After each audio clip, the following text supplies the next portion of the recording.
नज़्म आहे जंहिंजो उनवान आहे शाइर।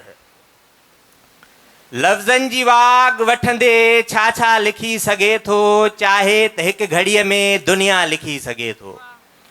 लफ़्ज़नि जी वाग वठंदे छा छा लिखी सघे थो, चाहे त हिकु घड़ीअ में दुनिया लिखी सघे थो।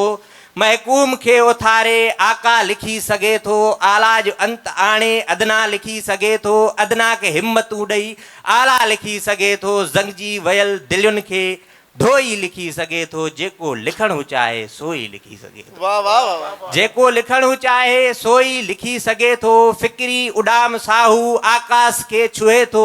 लफ़्ज़नि जी मानवियत सां पातार में पुॼे थो। केई कमाल पंहिंजे तख़लीक़ में करे थो।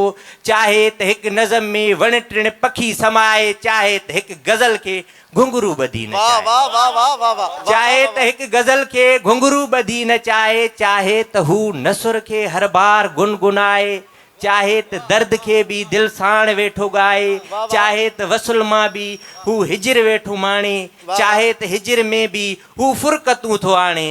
अहिड़ा कमाल हितड़े कोई लिखी सघे थो। जेको लिखणु चाहे सो ई लिखी सघे थो। वाह वाह वाह। दिलि जे निकोर गज ते अख जा टुअर थो टाके, अख साण चेल कद ऐं छातीअ जी माप मापे, विख विख बि थो उरूज़ी अरकान में हू जाचे।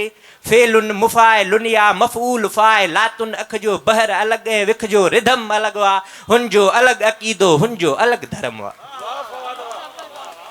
दिल जे निकोर गज ते अख जा टुअर थो टाके, अख साण चेल कद ऐं छातीअ जी माप मापे, विख विख बि थो उरूज़ी अरकान में हू जाचे।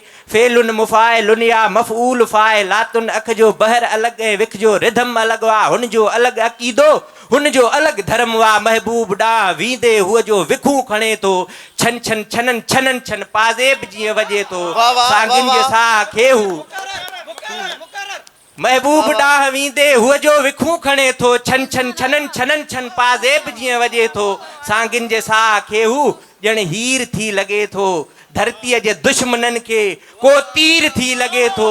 ॾुख मुरकंदे ख़ुशियूं सभु रोई लिखी सघे थो। जेको लिखणु चाहे सो ई लिखी सघे थो।